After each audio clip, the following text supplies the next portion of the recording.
Hello students, आज का हमारा टॉपिक है एटॉमिक ऑर्बिटल्स। एटॉमिक ऑर्बिटल्स हम स्ट्रक्चर ऑफ एटम के जितने भी मॉडल्स थे, जो हमारी पूरी सीरीज थी, वो कंप्लीट कर चुके हैं। Quantum mechanical model of atom की अगर हम बात करें तो वहां अगर हम जो हमारा पहला वीडियो था इंट्रोडक्शन ऑफ एटम, तो जो पूरी हमारी 20-22 वीडियो की जो सीरीज थी वो अगर आपने अच्छे से देखी हो तो आपको ये टॉपिक बहुत अच्छे से समझ में आएगा। हमें रटना नहीं है किसी चीज को, हमें एग्जैक्ट समझना है कि एटॉमिक ऑर्बिटल्स होते क्या हैं। हम अगर क्वांटम मैकेनिकल मॉडल की बात करें तो वो पढ़ के हमें क्या समझ में आया कि एटम में इलेक्ट्रॉन कहां है हम एग्जैक्टली बता ही नहीं सकते हैं। हम सिर्फ प्रोबेबिलिटी बता सकते हैं कि इलेक्ट्रॉन किसी इंस्टेंट पर कहां होगा। हम एक्यूरेटली प्रिडिक्ट नहीं कर सकते हैं कि इलेक्ट्रॉन की पोजीशन क्या होगी। हम प्रोबेबिलिटी बता सकते हैं कि आप जो इलेक्ट्रॉन है उसकी कहीं पर्टिकुलर एटम के अंदर कहीं होने की प्रोबेबिलिटी या संभावना कितनी है। The atomic orbital is a region in 3D, three dimensional space. ये जो हम स्पेस की बात करते हैं, आसमान की स्पेस की बात करते हैं, ये जो फ्री रीजन है, तो स्पेस क्या होता है? थ्री डायमेंशनल होता है। थ्री डायमेंशनल बोर्ड या जो पेपर होता है, कागज होता है, वो टू डायमेंशनल होता है। ये टू डायमेंशनल है क्योंकि यहां हम सिर्फ दो एक्सिस को ही एग्जैक्टली रिप्रेजेंट कर सकते हैं। थर्ड एक्सिस को हम पेपर के प्लेन में एक्सप्लेन या एक्सप्रेस नहीं कर सकते हैं। अगर हमें 3D की बात करना है तो हमें स्पेस की बात करनी पड़ेगी। ये 3D, एक्स एक्सिस मान ले, वाई एक्सिस मान ले, जेड एक्सिस मान ले, तीनों में कितने का एंगल है? 90। ध्यान से सुनिएगा। एटॉमिक ऑर्बिटल क्या है? 3D में एक रीजन है। किसके अराउंड? न्यूक्लियस के अराउंड। तो आप इमेजिन कीजिए कि जहां से मैंने इन तीनों को होल्ड कर रखा है, जिसको हम मैथ्स की लैंग्वेज में ओरिजिन बोलते हैं, तो वहां हम मान रहे हैं, ये तो मैंने पॉजिटिव एक्सिस बोला, नेगेटिव एक्सिस भी तो होगा। ये पॉजिटिव वाई है, नेगेटिव वाई भी तो होगा। ये पॉजिटिव जेड है, नेगेटिव जेड भी तो होगा। तो हम ये बोले कि जहां से मैंने इन तीनों को होल्ड कर रखा है, वहां जो ओरिजिन है, वहां कौन है? एटम का न्यूक्लियस है। आप ध्यान से सुनिएगा, न्यूक्लियस। तो एटॉमिक ऑर्बिटल क्या है? रीजन है थ्री डायमेंशनल स्पेस में। किसके अराउंड है? न्यूक्लियस के around. Where the probability of finding an electron of definite energy is maximum, और मैक्सिमम भी कितनी? 90 to 95%। प्रोबेबिलिटी की अगर बात कर रहे हैं तो 100% तो कुछ हो ही नहीं सकता है। संभावना हम बता रहे हैं तो 100% कैसे होगी? आप 90 से 95% प्रिडिक्ट कर सकते हो, बता सकते हो कि इलेक्ट्रॉन कहां होगा, उसके वहां होने की प्रोबेबिलिटी कितनी है। क्लियर? एवरी ऑर्बिट, अब हमने जो मॉडल पढ़े हैं तो हमको मालूम है कि न्यूक्लियस के चारों ओर क्या होती है? ऑर्बिट्स होती है। ऑर्बिट्स को हम शेल्स भी बोल सकते हैं। अब आप ध्यान से सुनिएगा, ऑर्बिट जो है वो किससे मिलके बनी होती है? सब ऑर्बिट से मिलके बनी होती है। या शेल्स की बात करें तो किससे मिलके बनी होती है? सब शेल से। एंड जो सब ऑर्बिट से, सब शेल से, वो ऑर्बिटल से मिलके बनी होती है। और इन्हीं ऑर्बिटल्स के बारे में हम बात करने वाले हैं। Atomic orbitals are of 4 type, that is s orbital, p orbital, d orbital and f orbital. ये दो लाइनें बहुत काम की हैं अगर आप 11th स्टैंडर्ड में हैं तो। न्यूक्लियस के चारों ओर ऑर्बिट, ऑर्बिट के अंदर सब ऑर्बिट, सब ऑर्बिट के अंदर ऑर्बिटल्स। और हम आगे जाके पढ़ेंगे कि वो जो ऑर्बिटल्स होते हैं एस जो है सब ऑर्बिट होता है, इसके अंदर एक ही ऑर्बिटल होता है। पी सब ऑर्बिट है, इसमें 3 ऑर्बिटल होते हैं। डी सब ऑर्बिट है, इसमें 5 ऑर्बिटल होते हैं। एफ सब ऑर्बिट है, इसमें 7 ऑर्बिटल होते हैं। और एक जो ऑर्बिटल होता है उसमें सिर्फ और सिर्फ कितने इलेक्ट्रॉन फिल किए जा सकते हैं? 2। और उन दोनों की स्पिन भी सेम नहीं हो सकती। एक क्लॉकवाइज होगा तो दूसरा क्या होगा? एंटी क्लॉकवाइज होगा। या पहला अगर एंटी क्लॉकवाइज है तो दूसरा क्या होगा? क्लॉकवाइज होगा। आप एक बात ये भी ध्यान रखिएगा कि कोई भी इलेक्ट्रॉन की एग्जैक्ट स्पिन भी नहीं बता सकता। ये श्योर है, एक ऑर्बिटल में 2 इलेक्ट्रॉन है तो एक क्लॉकवाइज होगा, एक एंटी क्लॉकवाइज होगा, लेकिन कौन सा क्लॉकवाइज होगा, कौन सा एंटी क्लॉकवाइज होगा, यह बताना पॉसिबल नहीं है। क्लियर? अब हम जो हमारा मेन टॉपिक है एटॉमिक ऑर्बिटल्स जो हम पढ़ रहे हैं उस पे आए। पर ये याद रखिएगा, ऑर्बिट के अंदर सब ऑर्बिट है, सब ऑर्बिट के अंदर ऑर्बिटल्स है, और ऑर्बिटल्स जो है उनके अंदर क्या फिल होते हैं? इलेक्ट्रॉन्स फिल होते हैं। वो हम अगले कुछ वीडियोस में बात करेंगे। अब हम आज का हमारा जो टारगेट है कि इन एटॉमिक ऑर्बिटल्स का जो शेप है वो क्या होता है, हमको वो पढ़ना है। तो हम 1 बाय 1 इनके शेप के बारे में डिस्कशन करते हैं। s orbital is made up of only one orbital। s सब ऑर्बिट के अंदर एक ही ऑर्बिटल होता है, हमने बात की थी। s orbitals are spherical circular, circle होता है 2D शेप, स्फेरिकल होता है 3D शेप। जहां से मैंने होल्ड कर रखा है वो अगर न्यूक्लियस है तो आप इमेजिन कीजिए कि इसके चारों ओर एक क्या है? स्फेयर है, स्फेयर। ये न्यूक्लियस है, इसके चारों ओर एक स्फेरिकल शेप है, तो वो स्फेरिकल शेप जो है वो क्या होगा? s ऑर्बिटल होगा। On its centre there is the nucleus of atom. ये जहां से मैंने होल्ड कर रखा है न्यूक्लियस हो गया, न्यूक्लियस हो गया। All s orbitals of every atom are similar in shape but their sizes are different. आप समझिएगा 1s है तो 1 मींस पहली ऑर्बिट के अंदर जो s ऑर्बिट है उसके अंदर जो ऑर्बिटल है, ये धीरे धीरे आपको समझ में आएगा। 1s 2s, 2s मतलब दूसरी ऑर्बिट के अंदर जो s सब ऑर्बिट है उसका जो ऑर्बिटल है, तो 1s 2s ऑर्बिटल, ये 1s ऑर्बिटल। आप ध्यान से सुनिए, मैंने यहां ध्यान से सुनिएगा, सर्कल थोड़ी नहीं बनाया, सर्कल थोड़ी नहीं ड्रॉ किया है। हम चाहते तो यहां एक ही डॉट डॉट डॉट की बजाय एक नॉर्मल ये सर्कल। अब एक बात और समझिएगा, कागज का प्लेन 2D है तो बनाना तो हमें स्फेरिकल शेप ही है, लेकिन 2D में अगर हम बनाएंगे तो हमें एक सर्कल ही दिखेगा। लेकिन आप ध्यान से सुनिए, वो सर्कुलर नहीं है, वो स्फेरिकल है। 3D में इमेजिन कीजिएगा, ये ऐसा सर्कल नहीं है। ये न्यूक्लियस सेंटर में एक आप यहाँ पे इमेजिन कीजिए कि क्रिकेट खेलते हैं आप, क्रिकेट बॉल है, उस बॉल के सेंटर में कौन है? न्यूक्लियस है। मतलब हमको 2D शेप की बात नहीं करना है, 3D की बात करना है।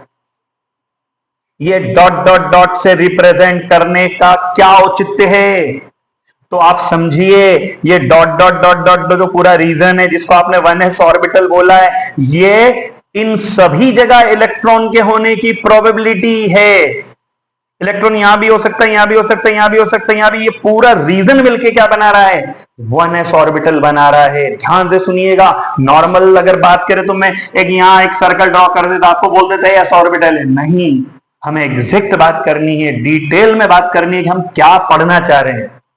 ये s ऑर्बिटल है, आपको समझ में आ गया होगा मैंने क्या बोला है। ये 1s है, फिर ये 2s है। एक इंटरेस्टिंग चीज बताता हूं मैं आपको कि जो 1s ऑर्बिटल देखिए आप, dot dot dot electron cloud बोलते हैं इसको, तो इलेक्ट्रॉन क्लाउड है ये। यहां भी इलेक्ट्रॉन क्लाउड दिख रहा है आपको, ऑरेंज है, फिर ब्लू है, ऑरेंज ब्लू फिर ऑरेंज। आप ध्यान से नोट कीजिएगा एक बात, आपको यहां एक व्हाइट रीजन दिख रहा है सर्कुलर, यहां व्हाइट रीजन दिख रहा है, फिर यहां व्हाइट रीजन दिख रहा है। इस व्हाइट रीजन को क्या बोला जाता है?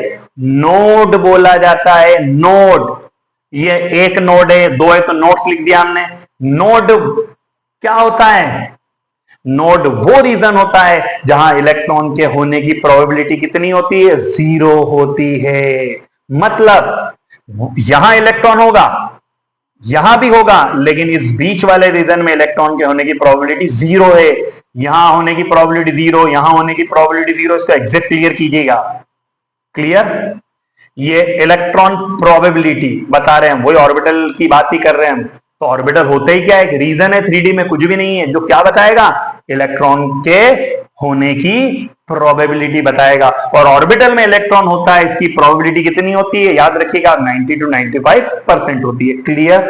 अब पहले फिगर की बात भी करेंगे हम, दूसरे की बात भी करेंगे, और मोस्ट इंपॉर्टेंट हम radial probability, distance from nuclear and electron probability के ग्राफ की बात भी करेंगे। ये 11th लेवल की हम अगर बात करते हैं तो टीचर इसको छोड़ देते हैं, इसको नहीं समझाते कि ये बच्चों के लेवल से बाहर है, लेकिन मेरा मानना है कि आप अगर इसको अच्छे से समझेंगे तो ये आपको 11th स्टैंडर्ड में भी समझ में आएगा। अब हम इन्हीं फिगर्स के बारे में थोड़ा सा और डिस्कशन कर लें, फिर इस फिगर पे भी आएंगे हम। तो हम एस ऑर्बिटल पढ़ रहे हैं, फिगर की हम बात करें, जो फिगर हमने शो कर रखे हैं अभी, अब 3 डायमेंशनल स्पेस की जरूरत अभी नहीं है, आगे पी ऑर्बिटल में आएंगे तो मैं वापस लूंगा, मार्कर को हम फिलहाल रख देते हैं, आगे बढ़ते हैं। तो probability densities for the 1s 2s and 3s orbitals of the hydrogen atom, ध्यान से सुनिएगा। प्रोबेबिलिटी डेंसिटीज किस किस के लिए, 1s 2s and 3s orbital के लिए, 1s 2s 3s 1s 2s 3s। ठीक, ये 1s 2s और 3s का न्यूक्लियस से डिस्टेंस बढ़ती जाएगी और इलेक्ट्रॉन की प्रोबेबिलिटी उसका ग्राफ है, इसको भी हम अभी समझेंगे। मैंने फिगर नहीं बोला है, ग्राफ बोला है। ग्राफ मतलब एक्स एक्सिस और वाई एक्सिस, डिस्टेंस चेंज होगी न्यूक्लियस से तो इलेक्ट्रॉन की प्रोबेबिलिटी भी क्या होगी, चेंज होगी, वो हम अभी बात करेंगे। तो ए फिगर क्या शो कर रहा है, जो ऊपर हमने देखा, the electron probability density in any plane that contains the nuclear is shown. Note the presence of circular regions और nodes where the probability density is 0। मैंने आपको अभी बताया था कि इलेक्ट्रॉन प्रोबेबिलिटी डेंसिटी हमको दिख रही है, जो तीनों 1s 2s 3s ऑर्बिटल में दिख रहे हैं फिगर ए में। और एक इंपॉर्टेंट बात क्या लिखी है कि नोड्स वो रीजन होते हैं जहां प्रोबेबिलिटी डेंसिटी या प्रोबेबिलिटी इलेक्ट्रॉन के होने की कितनी होती है, 0 होती है, हमने अभी बात की थी। काउंटर सरफेस, ये सेम ही 1s 2s 3s ऑर्बिटल, लेकिन आपको स्फेरिकल व्यू दिख रहा होगा और उसमें भी थोड़ा सा कट है। तो वो कट क्यों है, वो आपको एग्जैक्ट इंटीरियर समझाने के लिए, कि अंदर क्या है वो एग्जैक्ट समझाने के लिए कट है। तो आप ध्यान से सुनिएगा। Contour surfaces enclose 90% of the electron probability, which illustrate the different sizes of the 1s 2s and 3s orbital। 1s 2s 3s तीनों ऑर्बिटल दिख रहे हैं हमको। The cutaway drawing, cutaway drawing मैंने अभी बोला कि इंटीरियर दिखाने के लिए, the cutaway drawing give partial views of the internal spherical notes. हमको जो नोट्स है वो भी तो क्या होंगी, स्फेरिकल होंगी, इंटरनल, उसका व्यू दिखाने के लिए। तो अगर मैं नोट्स की बात करूं इन फिगर में, तो आप ध्यान से देखिए, ये यहाँ नोड है, ये जो रीजन यहाँ, फिर ये बाहर जो रीजन है ये भी नोड है। तो आप ध्यान से देखिए, नोड क्या है, वो रीजन है जहां इलेक्ट्रॉन के होने की प्रोबेबिलिटी क्या होती है, 0 होती है। क्लियर। अब the orange colour correspond to region of space. Space वो जो 3D की बात कर रहे थे, where the phase of wave function is positive. अब हमने पिछले क्वांटम मैकेनिकल मॉडल जब पढ़ा था, क्वांटम मैकेनिक्स का इंट्रोडक्शन जब पढ़ा था, तो हमने वहां बात की है कि एटॉमिक ऑर्बिटल है ही क्या, वेव फंक्शन ही है। वेव फंक्शन कैसे आता है, जब श्रोडिंगर इक्वेशन को सॉल्व किया जाता है, वो सारे आप पिछले वीडियो देखेंगे तो आपको समझ में आएगा, मैं यहां उनकी बात नहीं कर सकता हूं। तो आप ध्यान से सुनिएगा कि ऑरेंज कलर किसके करस्पॉन्ड है, उस स्पेस के उस रीजन के करस्पॉन्ड है जहां वेव फंक्शन का फेस पॉजिटिव है। And the blue colour correspond to region of space where the phase of wave function is negative.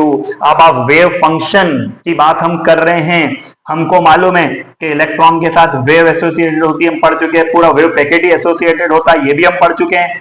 तो हम क्या बात कर रहे हैं कि जो वेव फंक्शन है वो पॉजिटिव फेस में भी हो सकता है, नेगेटिव फेस में भी हो सकता है। तो हम एक वेव की अगर बात करें, आपको वेव का नॉलेज है, वो भी मैं आपको पढ़ा चुका हूं कि वेव जो है ये पॉजिटिव फेस है और ये नेगेटिव फेस है, और बीच में अगर हम बात करेंगे तो नोड होगा, ये भी नोड होगा, ये भी नोड होगा, यहां भी प्रोबेबिलिटी होगी, यहां भी प्रोबेबिलिटी होगी। ये पॉजिटिव फेस है और ये क्या है, नेगेटिव। आप एक वेव अगर जानते हैं कि वेव कैसे बनती है, उसको उस तरीके से समझेंगे तो आपको समझ में आएगा। ये एम्पलीट्यूड है, हम ट्रांसवर्स वेव की बात कर चुके हैं, तो आप ध्यान से सुनिएगा, पॉजिटिव फेस या नेगेटिव फेस, क्लियर। अब वेव फंक्शन के फेस की बात कर रहे हैं कि पॉजिटिव और नेगेटिव का मतलब क्या है। तो हमने ऑरेंज और ब्लू कलर की जो बात कर रहे हैं, तो ऑरेंज कलर एक फेस को शो कर रहा है और ब्लू कलर दूसरी फेस को, पॉजिटिव और नेगेटिव, क्लियर। अब सी डायग्राम, जो हमने 3 फिगर देख रखे हैं, in this plots of electron probability as a function of distance from the nucleus in all direction. अब न्यूक्लियस से मैं 3D है, इधर भी जा सकता हूं, इधर भी जा सकता हूं, इधर भी जा सकता हूं, इधर भी जा सकता हूं, इधर भी जा सकता हूं, 3D है ना, तो मैं न्यूक्लियस से किसी भी डायरेक्शन में जाऊं, तो in this plot electron probability as a function of distance, कि जैसे जैसे डिस्टेंस चेंज होगी तो इलेक्ट्रॉन की प्रोबेबिलिटी कैसे वेरी होगी, ठीक है। इसको रेडियल प्रोबेबिलिटी बोलते हैं, उसका ग्राफ शो हो रहा है। The most probable radius increases as n increases, ध्यान से सुनिएगा। But the 2s and 3s orbital have regions of significant electron probability at small values of r। ये क्या लिखा है, देखिए, ये कर्व है कि जैसे जैसे न्यूक्लियस से दूर जाएंगे, तो पहले हम 1s की बात करेंगे, तो न्यूक्लियस से दूर जाएंगे तो इलेक्ट्रॉन के होने की प्रोबेबिलिटी है, ये पूरा कर्व है, ये 1s हो गया। अब 2s की अगर बात करेंगे, देखिए 2s का कर्व यहां आता है, लेकिन एक स्मॉलर रीजन और है जहां इलेक्ट्रॉन के होने की प्रोबेबिलिटी है। 3s की बात करेंगे, 3s के लिए कर्व ये है, लेकिन 3s के लिए 2 छोटे और कर्व दिखेंगे आपको जहां इलेक्ट्रॉन के होने की कुछ न कुछ प्रोबेबिलिटी है। तो ये क्या हो, ये डिस्टेंस के साथ S 1s orbital, 2s orbital, 3s orbital के फिगर शो कर रखे हमने, इलेक्ट्रॉन प्रोबेबिलिटी शो कर रखी है। तो ये जो ग्राफ है, ये भी आपको समझ में आना चाहिए कि ये ग्राफ क्या रिप्रेजेंट कर रहे हैं। ये 1s के लिए ग्राफ है, ये 2s के लिए, और ये 3s के लिए। ऐसे कैसे 4s के लिए, 5s के लिए भी ग्राफ बन सकता है। इलेक्ट्रॉन न्यूक्लियस से आप डिस्टेंस अगर बढ़ती जाएगी तो डिस्टेंस फ्रॉम न्यूक्लियस और इलेक्ट्रॉन के होने की प्रोबेबिलिटी के बीच में क्या है, ये ग्राफ है। अब आप एक बात ध्यान से सुनिएगा, इस ग्राफ, इन सभी ग्राफ की बात करें, देखो यहां लिखा psi square r square, psi square लिखा है, वेव फंक्शन साई होता है। साई का कोई फिजिकल सिग्निफिकेंस नहीं होता है। आप देखिए ना, ये पॉजिटिव फेस है, नेगेटिव फेस है, प्रोबेबिलिटी कभी नेगेटिव होती है?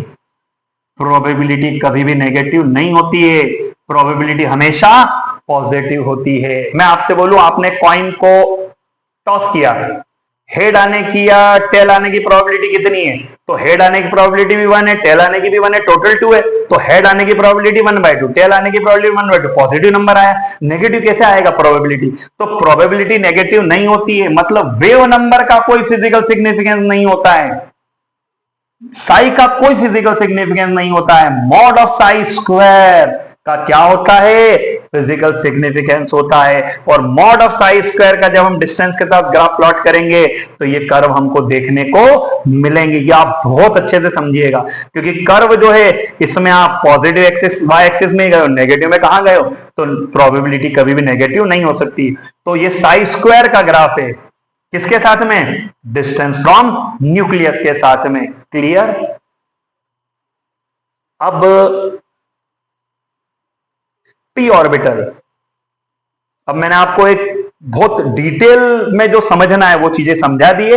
अब जैसे जैसे हम आगे जाते जाएंगे, कॉम्प्लिकेशंस बढ़ते जाएंगे, तो हम थोड़ा सा इन शॉर्ट ही बात करेंगे, क्योंकि ज्यादा डिटेल में हम जाएंगे तो बहुत बड़ा वीडियो बन जाएगा। पर जितना आपको समझाना है उतना मैं सारा आपको समझाऊंगा। अब आप पी ऑर्बिटल की बात कीजिए, तो पी ऑर्बिटल का शेप, एस ऑर्बिटल तो स्फेरिकल होता है, पी ऑर्बिटल होता है डंबल शेप। डंबल अगर आपने कभी एक्सरसाइज की हो, डंबल अगर देखा हो, तो उसका एक पोर्शन इधर से उभरा होता है, एक इधर से उभरा होता है, बीच में एक लाइन होती है, डंबल शेप। हम यहां इस तरीके से बात करें कि ध्यान से देखिएगा, यहां एक लोब होगी। अब पी ऑर्बिटल की अगर मैं बात करूंगा तो उसमें 2 लोब्स होती है, एक राइट में एक लेफ्ट में। ये एक्स एक्सिस है, तो यहां एक लोब है, गुब्बारा अगर एज्यूम करें हम, क्योंकि 3D में बात करनी, ये एक लोब है, ये एक लोब है, यहां एक लोब, यहां एक लोब। अगर हम px की बात करें, एक लोब इधर, एक लोब इधर, ये p ऑर्बिटल बन गया। py की बात करेंगे तो एक लोब ऊपर होगी, एक लोब नीचे होगी, py ऑर्बिटल बन गया। pz की बात करें, एक लोब आगे होगी, एक लोब पीछे होगी। यहां फिर ध्यान रखिएगा कि z यहां होता ही नहीं है, z तो बाहर और अंदर होता है, पर वो 2D में बनाना पॉसिबल नहीं है, इसलिए इस तरीके से बना रखा है। पर हम बात किसमें करेंगे, 3D में ही करेंगे। इसी फिगर को इधर देखेंगे आप तो ये दो लोब दिख रही है, ये दो लोब दिख रही है, दो डंबल शेप दिख रहा हमको, मतलब p ऑर्बिटल क्या होते हैं, डंबल शेप होते हैं। और p ऑर्बिटल कितने होते हैं, 3 होते हैं। और याद रखिएगा तीनों p ऑर्बिटल एक दूसरे के क्या होते हैं, परपेंडिकुलर होते हैं, x एक्सिस, y एक्सिस और z एक्सिस, तीनों पे एक एक डंबल होगा। p ऑर्बिटल का shape clear. d orbital, d orbitals double dumbbell shape होते हैं, डबल डंबल शेप होते हैं। और डी ऑर्बिटल कितने होते हैं, 5 होते हैं, 5।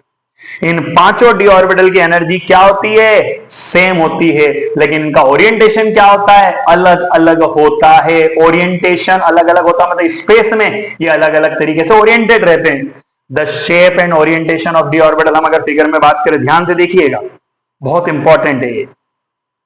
पहले 3 d orbital, d x y, d y z और डी जेड एक्स, ठीक है। हम एक्स और वाई, मैं ये जेड को रख रहा हूं, हम एक्स और वाई की बात कर लेते, ठीक है, ये एक्स एक्सिस और वाई एक्सिस। अब डबल डंबल की बात करना है, पी डंबल शेप होता है, डबल डंबल होता है, होगा क्या, ये एक्स एक्सिस है, ये वाई एक्सिस, इधर नेगेटिव एक्स और इधर नेगेटिव वाई, ठीक। तो मैं इसको इस तरीके से पकड़ लेता हूं ताकि ये आपको एग्जैक्ट ये इमेजिनेशन आए। अब होगा क्या, ये एक्सिस है, ये एक्सिस के ऊपर और ये एक्सिस के बीच में, ध्यान से सुनिएगा, ये एक्सिस के ऊपर की बात हो गई और ये एक्सिस के बीच की बात हो गई। तो एक लोब यहां, एक लोब यहां, 3D में इमेजिन करना है, एक लोब यहां, एक लोब यहां, ये कौन बन गया, dxy बन गया। dxy डबल डंबल, इन एक्सिस के ऊपर कुछ भी नहीं है, एक्सिस के ऊपर कहां है, इनके बीच में है, ये आप बिल्कुल ध्यान से सुनिएगा। ये क्या हो गया, xy, क्लियर। अब yz, मैं x को yz, यहां तो हमने रोटेट कर दिया, x की जगह z ले लिया, पर मैं अपन जिस तरीके से बात करूं उसी तरीके से बात करूं, मैं इसको रख दूं x एक्सिस को, ये z आ गया, ठीक है, एग्जैक्ट बात कर रहे हैं हम। अब आपको ऐसे दिख रहा है, ठीक है, और इस फिगर में ऐसे शो कर रखा है, ये z है और ये y 90 डिग्री से रोटेट हो गया z। पर हम यहां बात करें तो यहां अगर बात करें तो एक लोब यहां, एक लोब यहां, एक लोब यहां, एक लोब यहां, ये क्या बन गया आपका, dYz बन गया है। तो x और y एक्सिस लेके बात करोगे dxy, y और z एक्सिस लेके बात करोगे dyz, और x और z एक्सिस लेके बात करोगे तो क्या बन जाएगा, dxz। अब वो समझाने की जरूरत है नहीं मुझे, आपको समझ में आ गया मैं क्या बता रहा हूं। क्या करना पड़ेगा, ये y एक्सिस को रखना पड़ेगा और x और z को लेना पड़ेगा, वो आपको समझ में आ गया। पर मेन चीज क्या है, यहां लोब्स डंबल जो हैं वो एक्सिस के ऊपर नहीं है, एक्सिस के बीच में है, dxy, dyz, dzx complete, xz भी बोल सकते हैं, 3 d orbital complete. 2 D orbital और जो हैं बहुत इंपॉर्टेंट है, देखिए एक पूरा डंबल एक्स एक्सिस के ऊपर है और एक पूरा वाई एक्सिस के ऊपर है, ये बना है dx square minus y square. अब सबसे इंटरेस्टिंग बात आने वाली है, ध्यान से सुनिएगा, ये चौथा डी ऑर्बिटल हो गया। अब पांचवा dz स्क्वायर कैसे बन गया, अगर dx square minus y square है तो dx square minus z square भी होना चाहिए, dy square minus z square भी होना चाहिए, ध्यान से सुनिएगा। तो होगा क्या, ये dx square minus y square है, ऐसे ये दोनों भी होंगे, dx square minus z square और dy square minus z square, उन दोनों के कॉम्बिनेशन से ये बनेगा dz स्क्वायर। कैसे बनेगा, मैं थोड़ा सा आपको समझाने की कोशिश करूंगा, आप ध्यान से देखिएगा। ये हमारा x एक्सिस था, ये हमारा y एक्सिस था और ये हमारा z एक्सिस था, क्लियर। ये हमने 3D में बात कर ली x, y और z की, जहां से मैंने होल्ड कर रखा हुआ न्यूक्लियस होता हम जानते ही। अब ध्यान से समझिएगा, dx square minus z square, तो x क्या है, ये मतलब एक डंबल यहां है, एक डंबल कहां है, z पे है, क्लियर, एक x पे है और एक z पे है। dy square minus z square, y पे एक डंबल है और z पे एक और आ गया, मतलब इन दोनों के कॉम्बिनेशन की जब बात करेंगे तो x और y पे तो एक एक डंबल है, z पे कितने आ गए? दो। तो दो डंबल अगर एक जगह आ गए, वो डंबल थोड़ी नहीं, हो तो इलेक्ट्रॉन की प्रोबेबिलिटी है। प्रोबेबिलिटी किससे बताते हैं? वेव फंक्शन से, मतलब वो तो वेव है।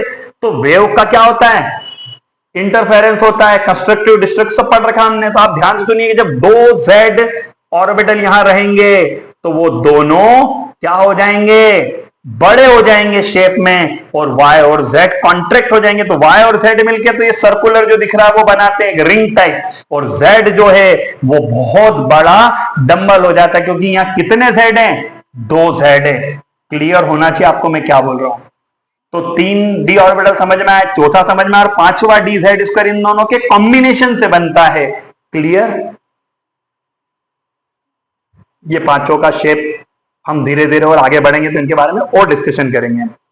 अब ये जो मैंने आपको प्रोबेबिलिटी डेंसिटी कर्व बता रखे थे, 1s ऑर्बिटल के लिए, 2s के लिए, 1s में एक ही पीक थी, 2s में एक छोटी एक बड़ी थी, 3s में एक छोटी एक बड़ी फिर एक बड़ी थी, हमने देखा था सेम ही 2p 3p 3d। हर ऑर्बिटल के लिए क्या बन सकता है? इस तरीके से ग्राफ प्लॉट हो सकता है।